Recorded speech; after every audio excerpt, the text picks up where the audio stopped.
and the higher mourners start wailing. The audience, with heavy heart and bowed heads, went away home. की जर समजा एखाद्या माणसाचा गुन्हा आहे असं सिद्ध करायची पद्धत जी होती ती अशा पद्धतीने होती की त्या आरोपीला आधी अटक केली जायची, एखादा दिवस निश्चित केला जायचा, सर्व प्रजाजनांना त्या अरेनामध्ये बोलावलं जायचं आणि मग त्यांच्यासमोर त्या व्यक्तीचा न्याय केला जायचा.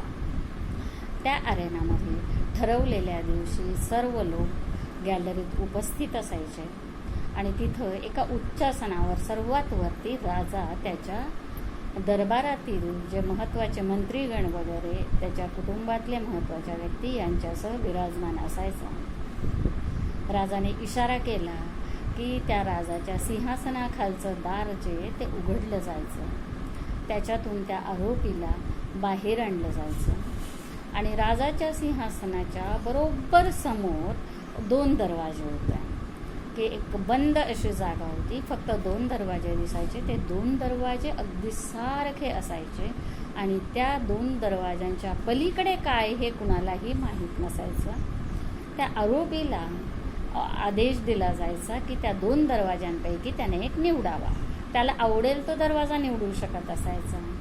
समजा त्याने एक दरवाजा निवडला तर तो दरवाजा उघडला जायचा आणि दरवाजा उघडल्याबरोबर त्या दारातून एक उपाशी आणि अतिशय क्रूर असा वाघ जो आहे तो बाहेर यायचा आणि क्षणार्धात त्या आरोपीवर तो वाघ तुटून पडायचा, त्याचे तुकडे तुकडे करायचा आणि त्या आरोपीचा मृत्यू व्हायचा. आणि जर तो वाघ बाहेर आला तर हे सिद्ध व्हायचं की तो जो आरोपी आहे तो खरोखर गुन्हेगार आहे आणि त्याच्या गुन्ह्याची शिक्षा म्हणून त्याला हा मृत्यूदंड मिळायचा. आणि मग तो व्यक्ती तो गुन्हेगार साबित झाला आहे, त्याचा मृत्यू होतो आहे म्हणून दुःखद अशा घंटा ज्या आहेत त्या वाजवल्या जायच्या. राजाचे भाडोत्री लोक यायचे आणि त्याच्या मृत्यूवर शोक प्रकट करायचे, जोरजोराने रडायचे आणि सगळे प्रजाजन खाली माना घालून दुःखी अशा चेहऱ्याने आपापल्या घरी परतायचे. Then we will see what happened when the another door opened. If the accused person he chose another door, there came forth a lady, the most suitable to his years and standard, which was chosen by the king himself. The lady married to the person immediately as a reward of his innocence. It mattered not that he might already possess a wife and a family.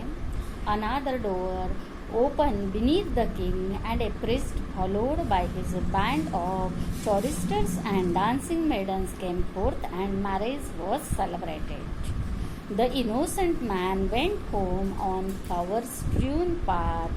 This was the unique method of king's justice. एक दरवाजा उघडल्यानंतर त्यातून वाघ बाहेर यायचा आणि त्या माणसाचा अतिशय करुण आणि दुर्दैवी असा अंत व्हायचा. आणि वाघ बाहेर आला तर हे सिद्ध व्हायचं की तो मनुष्य आरोपी आहे, तो खरोखर गुन्हेगार आहे. पण जर दुसरा दरवाजा उघडला तर काय व्हायचं? त्या आरोपीने दुसरा दरवाजा जर उघडला तर ते दार उघडल्याबरोबर अतिशय सुंदर त्याच्या वयाला आणि त्याच्या स्टेटसला, त्याच्या दर्जाला, सामाजिक दर्जाला शोभणारी अशी स्त्री बाहेर यायची. तिच्या हातात वरमाला असायची आणि तिथल्या तिथं त्या लोकांचं लग्न लावलं जायचं. राजाच्या सिंहासनाच्या खालचं दुसरं दार उघडलं जायचं. त्या दारातून लग्न लावण्यासाठी पुजारी आणि त्याच्याबरोबर बँड म्हणजे त्यांच्यामध्ये वाद्य वाजणारे, गीत गाणारे सगळे लोक असायची. त्याचबरोबर नृत्य करणाऱ्या कुमारिका, सुंदर सुंदर मुलीचा ग्रुप त्याच्यात असायचा आणि अतिशय आनंदी अशा वातावरणामध्ये अतिशय आनंदात त्या माणसाचं लग्न लावलं जायचं. सर्व लोक आनंदात जल्लोष करायचे आणि त्यानंतर ते लग्न साजरं झाल्यावर त्या माणसाला फुलांच्या रस्त्यावरून की त्याच्या मार्गामध्ये सगळी फुलं अंथरली जायची आणि वाजत गाजत फुलांच्या पाकळ्यांवरून त्याला त्याच्या घरापर्यंत सगळे लोक सोडायला जायचे. आणि हे जे होतं की तो इनोसंट म्हणजे निर्दोष असल्यामुळे त्याला हे रिवॉर्ड मिळायचं, बक्षीस मिळायचं. तर अशी ही त्या राजाची अतिशय युनिक, एकमेव आणि सगळ्यांपेक्षा वेगळी अशी न्यायदानाची पद्धत होती की ज्याच्यामध्ये न्याय हा पूर्णपणे दैवावर किंवा नशिबावर सोडलेला असायचा. तो माणूस गुन्हेगार असेल तर त्याला मृत्यूला सामोरं जावं लागायचं आणि तो निर्दोष असेल तर त्याला त्याच्या निर्दोषपणाचं बक्षीस दिलं जायचं. आणि ही जी न्यायदानाची पद्धत आहे याचा त्या राजाला अतिशय अभिमान होता आणि ही त्याची अतिशय आवडती पद्धत होती. आता ही झाली नेहमीची गोष्ट. आत्ता खरी आपली स्टोरी सुरू होते. What is the story we will see now. Now the real story starts. The king had a daughter, beautiful and fanciful, and she was also powerful like her father. She was very dear to the king.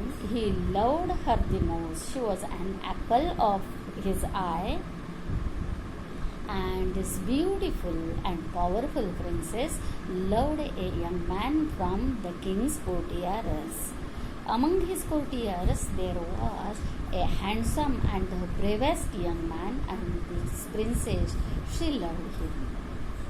That courtier also loved her, and this love affair went on happily for some months. But one day it came to the notice of the king, and the culprit, he was arrested. The courtier was arrested, and then a day was fixed for his justice. The public notice was given. Everyone was excited to see what will happen in his case, what will happen in this trial. And on the day of trial, the gallery, the arena was full. The people, they stand outside that arena near the wall as they were excited to hear the justice. झालं का की आता आपली खरी story सुरू होते की न्यायदानाची नेहमीची पद्धत होती. पण एकदा काय झालं की ह्या राजाची एक राजकन्या होती, अतिशय सुंदर, अगदी ताकदवान आणि त्या राजासारखीच वेगवेगळ्या कल्पना मनात आणणारी अशी ही सुंदर राजकन्या होती. आणि ही राजकन्या राजाच्या दरबारातल्या एका अतिशय देखण्या आणि अतिशय शूर अशा युवकाच्या प्रेमात पडले. आता तो युवक, त्याचा वंश राजा इतका श्रेष्ठ होता, परंतु त्याचं स्थान मात्र त्या राजकन्यापेक्षा खालचं होतं, लोअर होतं. He was fine in blood but lower in his status to that princess. काही दिवस हे प्रेम प्रकरण निर्विघ्नपणे आनंदात पार पडलं. पण एक दिवस ही गोष्ट राजाच्या लक्षात आली आणि ताबडतोब त्या युवकाला अटक करण्यात आली. राजाने दवंडी पिटवली. एक दिवस निश्चित करण्यात आला आणि सर्व प्रजाजनांना त्या मुलाचा न्याय बघण्यासाठी त्या गॅलरीत, त्या अरेनामध्ये आमंत्रित केलं गेलं. नेमकं त्या दिवशी काय घडलं ते आता आपण पाहूयात.